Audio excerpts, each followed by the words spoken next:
Good morning, good afternoon, good evening from whatever time zone you may be in. This is Off the Grid Podcast with Aiden and Jared. Getting an authorized access to the truth. And so in part 2, we finished talking about, ended talking about the bomb shelters and them not knowing where their bomb shelters are at. So, oh man. Yeah, Oh, any more about that bomb shelter situation? They even said that, in any conflict, analysts say Seoul is expected to be among the first and most vulnerable targets, obviously. I mean, it is the highest populated city in all of South Korea. And did you know, dude, Kim Jong-un has explicitly stated that's where he wants to hit first. Yeah, he wants to launch a nuke right in the center of Seoul. Right in the center. Set it on fire or something, like city... Oh, yeah. He wants an apocalyptic vision of Seoul, dude. That's what he said. Because the whole point of North Korea is that they want to take over the whole continent again. The whole world really is the whole world is the ultimate goal. Yeah, the ultimate goal is the whole planet. I think they want to get the whole continent first, because there's no way that they can be that powerful and have that small of a country. Yeah. What I think how they would take over, I think they would nuke Seoul. They would send the soldiers in, and they would steal the technology. They would steal all the robots they make. They would steal all their weapons, the highly advanced weapons.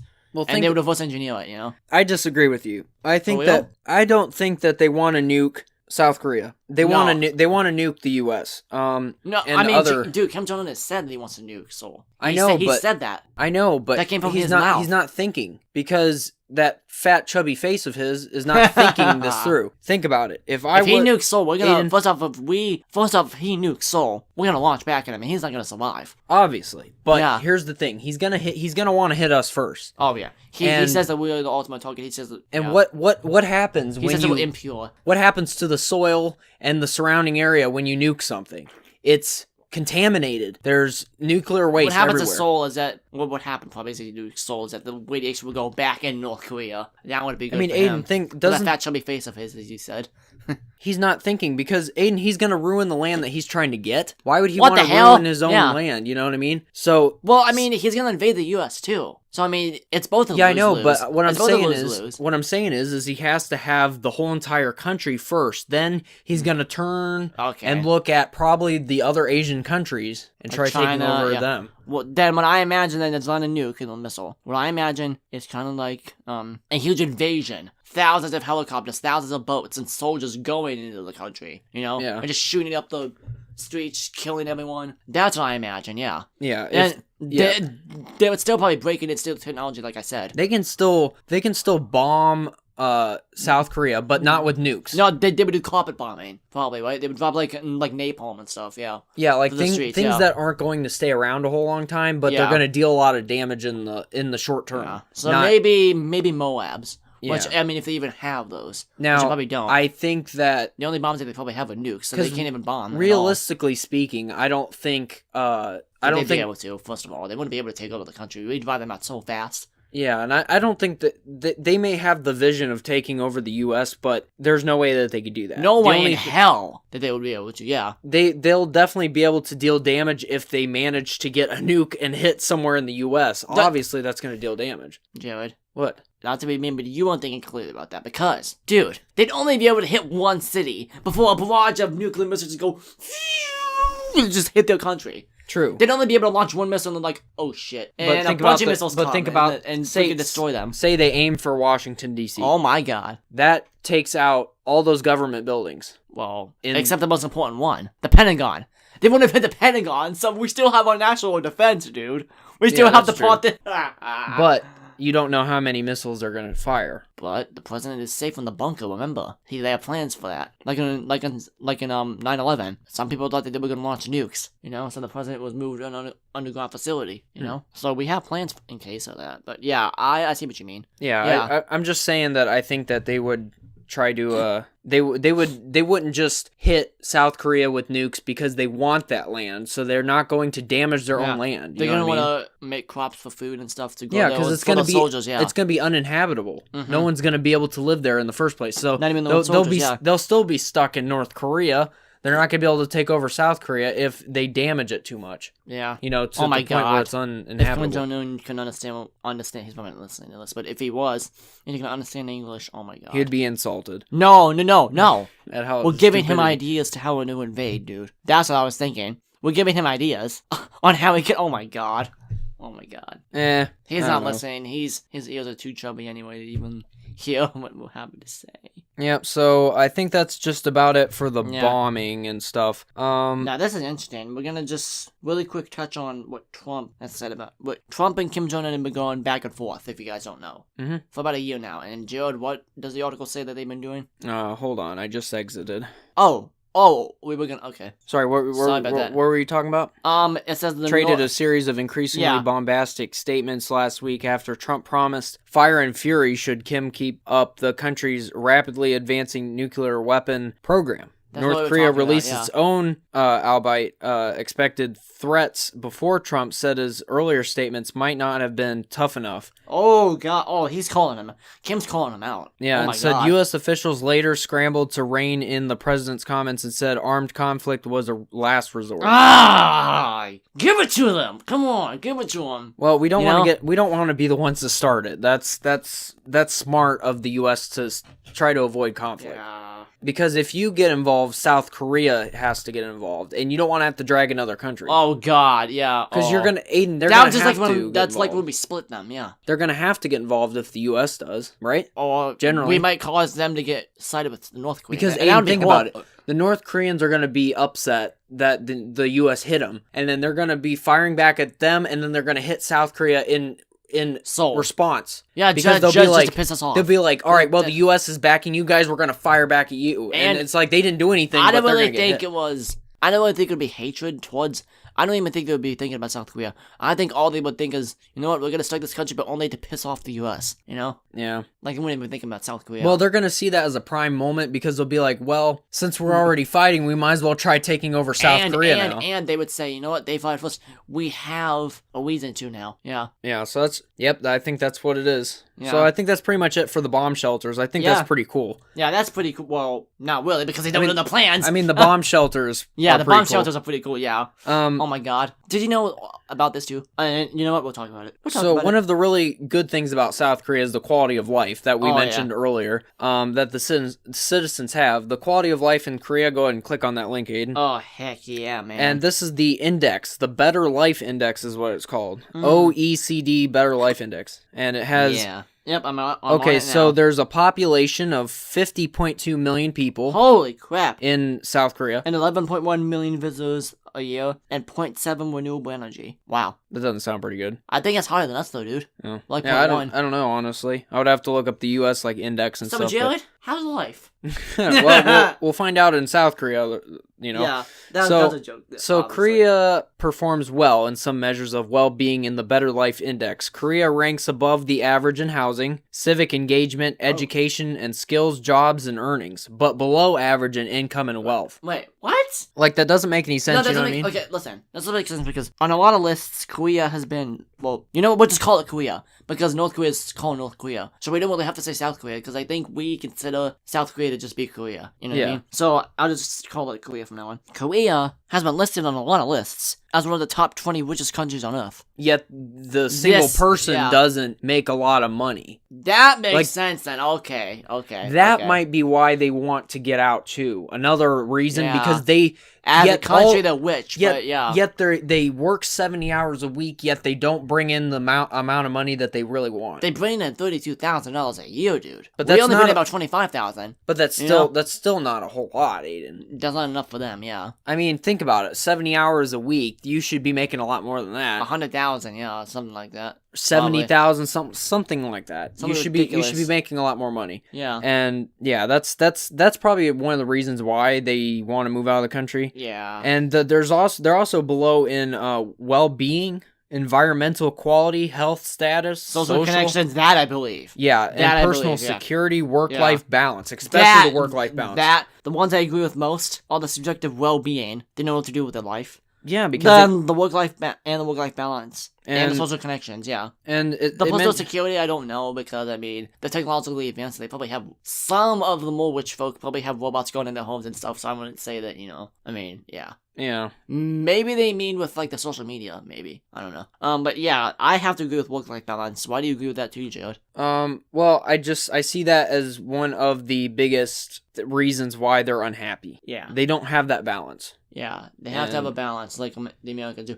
I would like to do research on this. Well, I mean, we can't, because all the podcasts are already happening, obviously. But, what I'm wondering right now is, do they have labor laws in place, you know? Do they have labor laws in place, do you think? Oh, I don't know For about how much that, you can honestly. work. Because that's been the big talk tonight, you know, about South Korea. That's one of their problems. Yeah, I don't know. They are workaholics, you know? That's a really good question, Aiden. Anyways, if they don't, they need to. All right, so it said money, while it cannot buy happiness, is an important means to achieving higher living standards. Yeah. In Korea, the average household net adjusted disposable income per capita is US dollar $21,723 a year. Oh. So it's even lower. Well, there was a video that I saw. Well, I mean, that said 32. It could probably it probably varies between each job. Yeah. Well, it depends what type of data you're getting. You know what I mean? Like, so because like what sample size? I guess. This article written? We have to check. It's probably written like a couple of years ago. It's probably updated constantly. Oh yeah, Employment Outlook for 2015. Okay, so it's not too far off. No, but in 2 years a lot can change. Like that's incomes, true. Yeah. Yeah, it's probably not outdated, but it's close enough. Yeah. But there is a considerable gap between the richest and poorest in that country. Oh, so Bernie Sanders is white when it comes to South Korea. Yeah. Like seriously. The top I love those beans. Remember in the bad lip reading? Oh, you feeling the bone yet, Jared? Oh yeah. No. We're not. He's like, I just love him in the bad lip reading. If you I know, guys he's ever like, get to check out their channel, oh my I'm god, sure oh my most god, of you guys had. Shout out to Bad Lip Reading right now. That's such a good. I love the political stuff that you guys do on your channel. Hold on. I'm gonna do my best voice here. I love those beans. Go fight Chewbacca. Go fight Chewbacca. I love those beans. Oh wow, that was wow. All right, so and then if we can sing the song. Don't you remember? Could you please sing about? Oh, that was funny. There was a lot of funny ones in that. Yep. So the top 20% of the population earn nearly 6 times as much as the bottom 20%. Woo! So that's oh my a big gosh. Gap. Woo! You would hope that some of that income is spread out amongst. You would hope to God it is, yeah. Instead of being like so split, like the top has all this. Word. You would really hope that they would have more. The whole country of South Korea needs to take a Dave Ramsey class.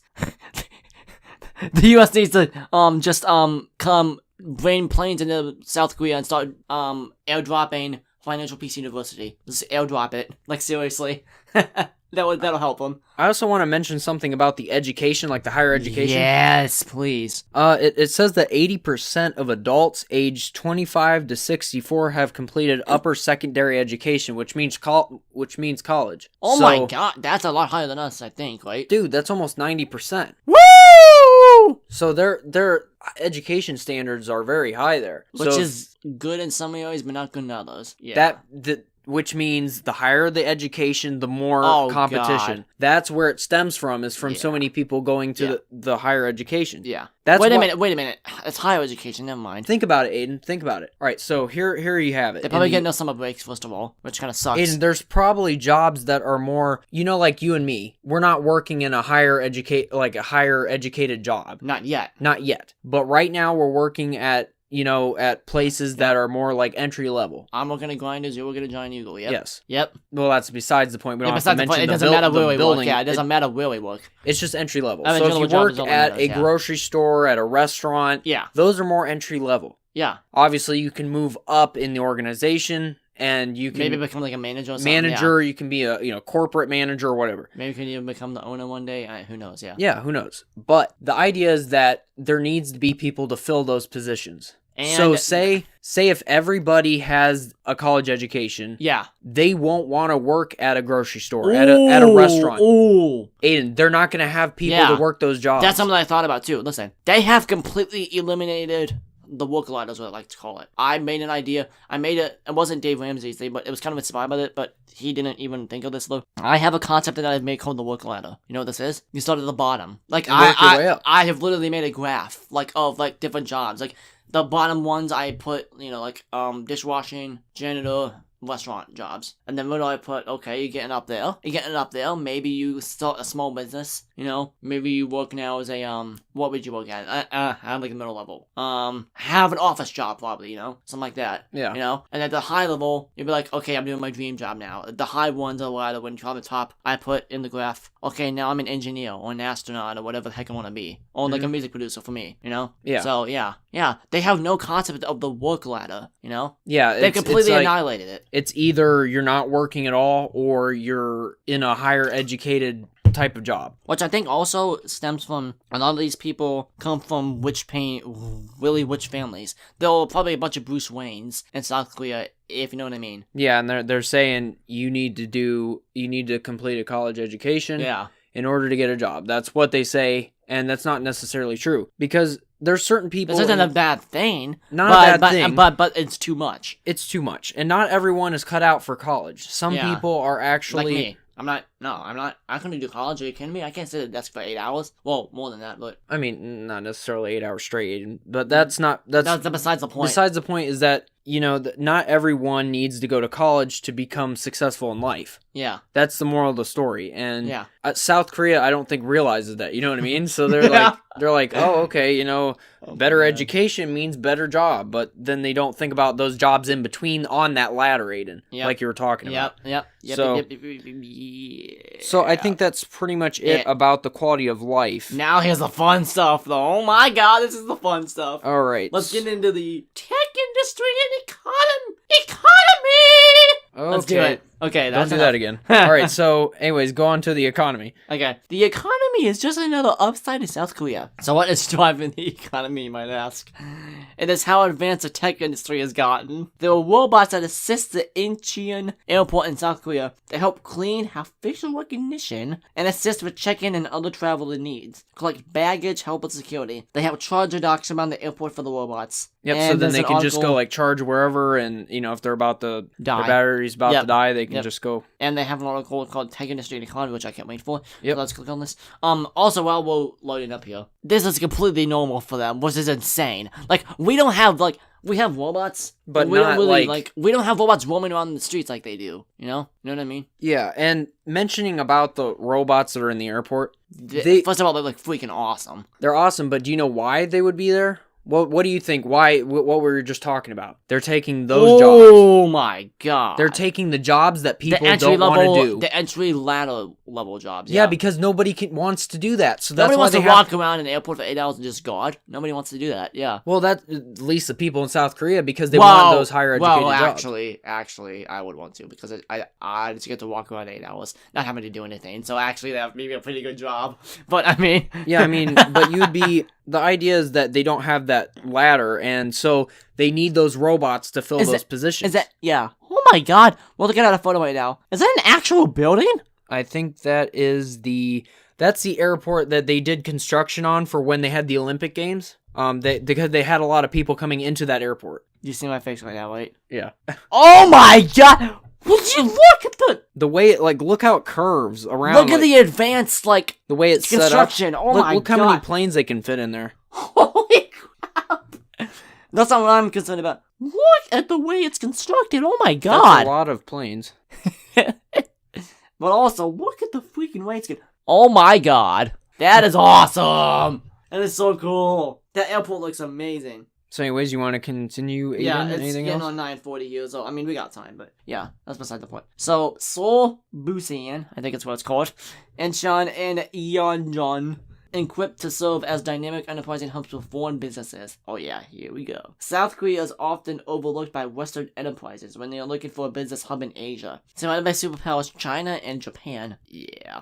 And with its neighbor in the north, regularly overshadowed in the media and times of rising political tension, the land of K-pop culture, cool, is not always the obvious choice for international businesses to set up shop, which is weird. However, South Korea has much to offer. According to 2016 Gross Domestic Product figures, or GDP figures, by Britain's Foreign and Commonwealth Office, the nation is the world's 11th largest economy and the 4th largest in Asia. This nation of 50 million people is known for its tech-savvy population and general wealth. Unsurprising for a country that is home, which, Jared, when they talk about home, they mean the home headquarters is here, okay? Yep. It's home to global brands Samsung, LG, and Hyundai. Those are some pretty big freaking companies, dude. Like, seriously. The country tops the Organization for Economic Cooperation and Development, or OECD, 2011 PISA rankings for digital literacy among 16 participating nations, including Hong Kong. Wow. Its infrastructure includes the world's greatest broadband penetration, which, I'm gonna tell you right now, Jared, a fact, 95% of all people in South Korea have broadband access. Wow, 95%! Really? Jeez. And we only have about, did you know that we only have about 60%? Yeah. That sounds about right.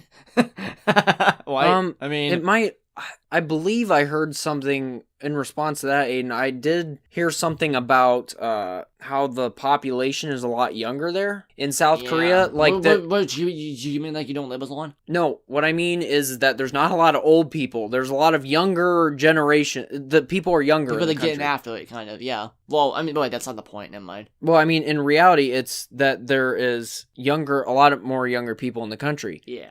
Therefore, younger people are more in with the times, and you're more with tech. In more with line with tech. Think of like your grandparents or something.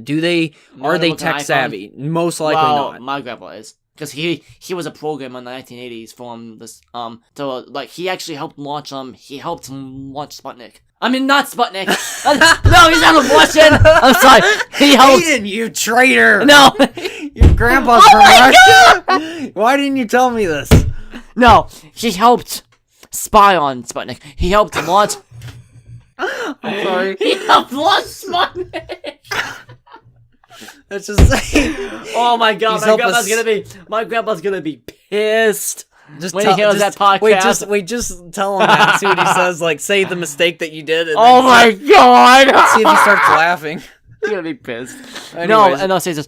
He did help launch Voyager 1 and Voyager 2, though, which is kind of cool. Wow, I didn't know that, honestly. Yeah, he's a programmer. He programmed the satellite for that, yeah. Nice. Yeah, but... That's so funny. He helped launch Sputnik! Hey, stop smacking the table, will you? Oh my god, that's awesome. Anyways, he helped launch Sputnik. Holy shoot. Yeah, so... I helped to launch the Sputnik! So, generally, though... Yeah, back to Korea, though. Not a lot of old people are in line with like what me and Aiden are. You know, we're always on, have our phone, we play video games. Like, oh yeah. Do you think of an old man going and playing a video game? Not maybe often. Pac-Man. I mean, sitting there with the dino playing Pac-Man on the arcade machine. Even then, it wouldn't be that old of a person. He'd be like in his 40s, yeah, like 30s or 40s. My dad's age, probably, yeah. Yeah, like he's not gonna be, 80 years old playing a video game. Like, wow, they did have say you and me are 80. Yeah. Oh my god. Can you imagine it? Aiden, we're gonna be tech savvy. We're probably gonna be, we're probably gonna know a lot about tech, but we probably won't be able to do as much of it. So I mean, Aiden, you think that we'll continue learning stuff as we? Of course, we're gonna continue. Yeah. Hell yeah. I mean, we're not. That's not my point. I can't imagine the in tech. In my day, we actually had to send a text, but now you kids can telepathically communicate. What? Listen.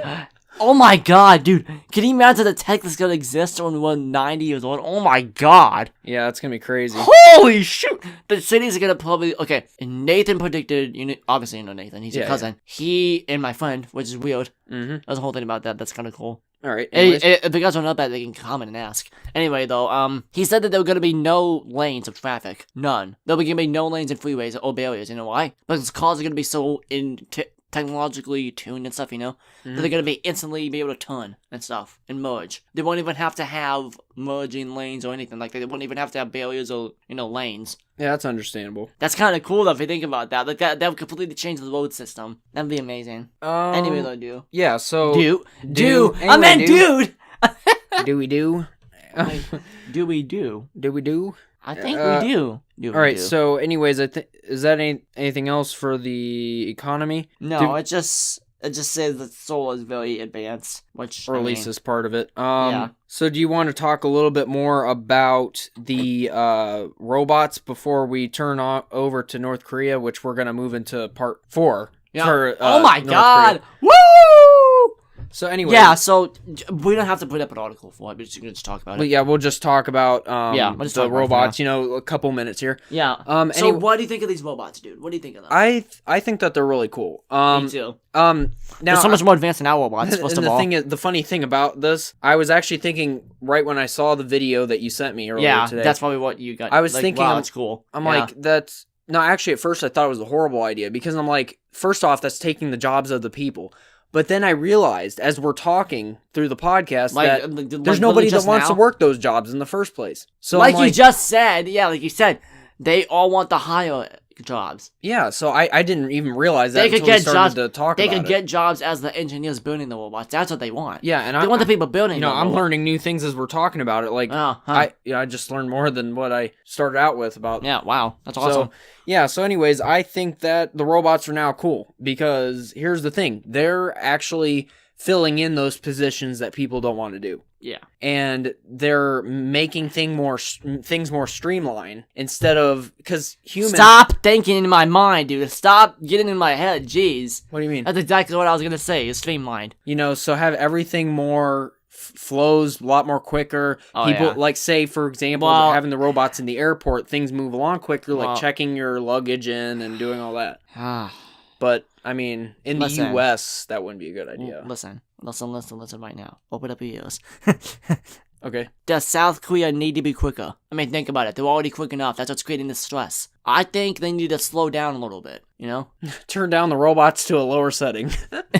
No, but I mean, like, their life, Like, every picture I've seen of Seoul, video, Seoul looks amazing. It's an amazing city. They got holograms and everything, but the people, it kind of makes me sad. People aren't in awe of it, They're just walking and busy. Talking on their phones and talking to the bosses, probably just having to go to school. Yeah, so they feel like they got to keep on constantly moving. Yeah, and then they're not taking in the awesome thing that they as a country have built. They don't think like, oh my god, we made that, like stuff like that. You know what I mean? Well, I think it's kind of unintentional what they're doing, because what they're doing is they're trying to fill in these positions that the South Korean people don't want to do generally, and that what comes along with it is that they're making things faster than it should be. And that's going to create more stress because they say they only work 72 hours. So it's like an endless cycle. You guys think you're working a lot now? Think of when these robots explode in popularity. They kind of more hours you have to work building these things. It's gonna make things faster. Oh my god! The more robots, the faster the economy goes. The faster and the best of the production for those bots have to be. Yeah, and it'll make people faster generally. Well, then they'll probably say, okay, let's have robots do the factory production too. Well, bots build bots. that's kind of what the U.S. does. Bots build bots. I think that there's a limit to what the robots can do, because like on a personal level, you know what I mean? Yeah. So like certain jobs, like being a doctor in South Korea, is going to be a little bit harder as a robot. Like robots can't be doctors all the time. Robots have heart surgeries, dude.